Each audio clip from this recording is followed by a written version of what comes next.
Mukhang may posibilidad na nga bang muling mabuo ang pagmamahala ng dating magka-love team at real-life couple na sina Liza Soberano at Enrique Hill. Ito ang usap-usapang umiikot ngayon sa social media matapos muling magparamdam si Enrique sa aktres sa paraang hindi inaasahan ng kanilang mga tagahanga. Kamakailan lamang, sa isa sa mga bagong TikTok videos ni Liza, ay napansin ng mga netizens ang isang simpleng ngunit nakakakilig na komento mula kay Enrique.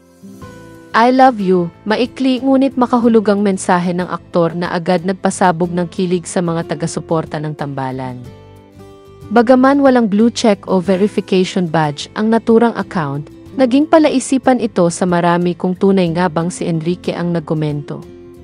Hindi nagtagal, mas lumakas ang hinala na legit nga ang account nang mapansin ng ilan na nakafollow si Liza sa nasabing profile.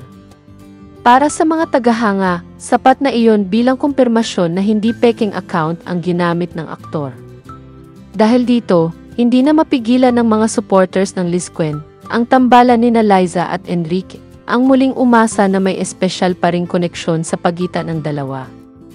Sa iba't ibang fan pages at social media platforms, nagsulputan ang mga edited photos, throwback clips, at video compilations ng kanilang mga sweet moments noon.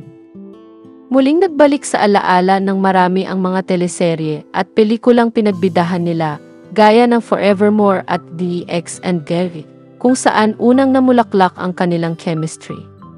May mga nagsasabi na baka simpleng friendly gesture lamang ito ni Enrique. Ngunit para sa fans, iba ang dating ng kanyang mensahe, lalo't matagal nang walang malinaw na update sa kanilang relasyon. Matatanda ang naging tahimik ang dalawa sa issue ng kanilang personal na buhay matapos mag-focus si Liza sa kanyang Hollywood career at maglabas ng mga bagong proyekto sa Amerika.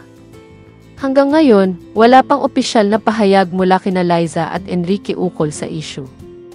Gayunpaman, sapat na para sa kanilang mga tagahanga ang simpleng interaksyon na ito upang muling sumiklab ang pag-asa na baka nga ay may second chance ang dalawa, hindi lamang sa on-screen, kundi maging sa totoong buhay.